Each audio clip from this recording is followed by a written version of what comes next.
Well, on Friday, we're getting 2 Hockey Ultimate Team events for the first time, I think, ever. It was announced via Twitter that this Friday, we will receive 2 Hockey Ultimate Team events, and then they've got some crystallized pictures. One would have to assume that one of them is the Fantasy Hockey event. For anyone that is new to Hockey Ultimate Team, the Fantasy Hockey event is always one of the best events all year round. Essentially, what it is for every goal that those cards score in real life, they go up +1 overall if they're a forward, +2 overall if they're a defenseman, which obviously makes them some of the most sought-after cards because, like in past years, you could get a 99 in, like, December, like Matt Duchene. But we also got a brand new Team of the Week with some fire content, so let's break it down. Let's start things off with a new Team of the Week, and I've got to say, this card art is actually fire. Now, a lot of these are going to be just fodder items. I will skip through them, but I will show them on screen so that if you guys have an interest, whether you're a fan of the player or the team, you can at least see who they are. Eric Flood, Jeremy Minville, Denver Barkey from the London Knights. I've watched him in real life play against the Ice Dogs. Extremely talented player. Ryder Ritchie, Carl Lindblom, Stuart Percy. That's a blast from the press. He's 30 years old. Oh my God, I feel old. Graham Knott, Alexander Grenier, Sheldon Rempel from the Henderson Silver Knights, Sammy Vatanen, Sammy Niku, and then we're getting into some of the NHLers. We've got the 81 Brady Shea. This one is the first usable one in my opinion. 6'3", 210, two-way defenseman, which is one of the better synergies to activate, but he's got 87 speed and 86 acceleration. That's actually half decent skating. You'll be able to get him for bottom barrel prices. And if you're still trying to replace some cards like you just started your team, this one could actually be pretty useful, especially if you're trying to activate two-way defensemen. Aiden Hill gets an 81 overall Team of the Week, 6'4", 215. I still cannot believe he won a Stanley Cup. As a Sharks fan, mind-boggling. Michael Jolly with sniper forward. He's got 87 speed and acceleration, 89 agility as well, and a half-decent shot. 5'11", 174. His endurance is very low. Body checking's very low. You could do worse, though, in terms of left-handed wingers. We've got a new Victor Hedman, 6'7", which I feel like is an error. There is some height issues throughout some of these cards that I don't know how they ended up becoming mistakes, but apparently Victor Hedman grew in his age 32 year. Victor Hedman's always one of the better cards just because of his size. Again, two-way defenseman is a great synergy. 85 speed and acceleration. Obviously, that's going to be kind of tough, even for starter teams. However, if you pair him with someone good that's quick, like Cale Makar, for example, in your own zone, Victor Hedman's going to do a lot of damage. Jake Gensel from the Penguins, as the Penguins with Malkin and Crosby and Gensel are on a revenge tour as they're all lighting it up. 87 speed and acceleration with the sniper forward synergy. Sniper forward I do enjoy this one. It is one of the better ones because it does impact all the shooting. For any Penguins fans, this could be a usable card for sure. Elias Pettersson's up next from the Vancouver Canucks, 6'2", 176, two-way forward.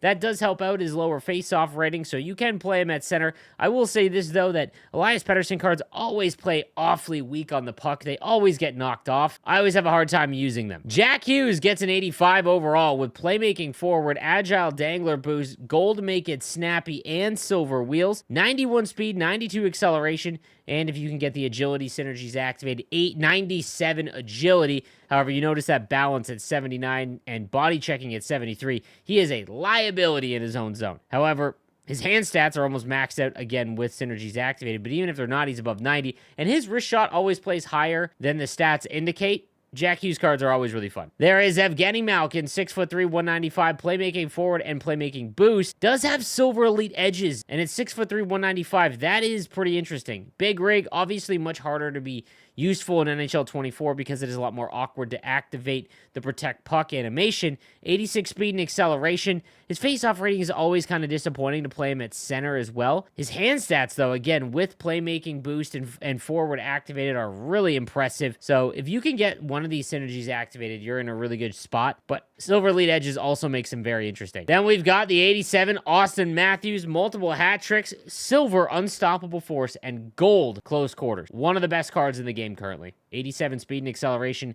86 agility, balances at 87. And again, with sniper forward and shooting boost activated, his shot's almost maxed out.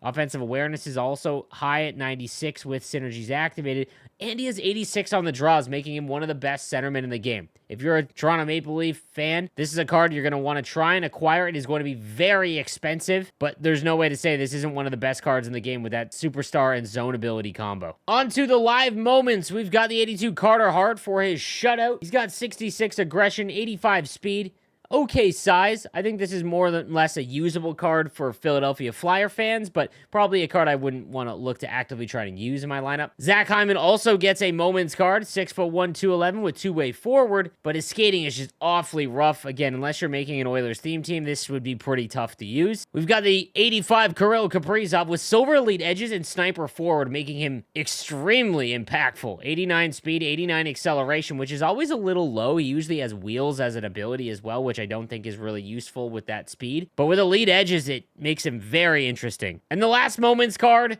the 86 Leon Draisaitl for absolutely dismantling the Nashville Predators yet again. 87 speed, 86 acceleration, silver unstoppable force, gold close quarters, awful lot like the Auston Matthews. His faceoff rating, however, is a little bit lower at 81, but nonetheless, this is still one of the better cards in the game with that ability combo. Definitely a useful Leon Draisaitl card. 87 speed is more than usable simply because there isn't a lot of forwards that have like mid-90s speed. I think the max right now is 94, and not a lot of cards have that. However, one of them that does is the 87 Headliners Cale Makar for hitting 250 points. He's got gold elite edges, silver wheels, 94 speed, 94 acceleration. Again, these abilities are what you would want to put on a forward. But at this stage of the game, because 94 speed is so fast in comparison to everyone else, throw on silver wheels and you can break the puck out from your own zone. And once you get going, there's no stopping you. I do like offensive defense, but as it actually makes their shot a little bit more deadly. Defensive awareness is great at 89. And I don't know why, or maybe it's just the changes to the controls, but 85 training camp Makar, even with low body checking and the fact he's not very big, if you use circle or B to actually hit, I've been crushing people with Cale Makar. This is one of the best cards in the game. Now, I do want to talk about Rivals rewards. So, we did get word that we are getting 2 events this Friday. One has to be the fantasy hockey event. This is one of the only times I'm saving my reward. Normally, you won't ever pull a master set player, so there's really no point in saving your reward. However, that being said, the fantasy hockey event has non-master set players that are very, very valuable. It's the reason why I have been saving all of my low 80 overall choice packs, because more often than not, the master set players are in the low 80s because they go up every time they score a goal, so they can't be very high to start out. So I've been saving all of these choice packs. I hope that you guys have listened, because you never know, you might actually pull something out of them. But when it comes to Rivals rewards, since the change back to all of the sets where 85, 84s, and 83 overall cards all have value, meaning that you can turn them in and get more collectibles depending on how high the overall of the card you're trading in, you should definitely go untradeable, especially if you're no money spent, because all of the cards, you're getting almost 100 cards here.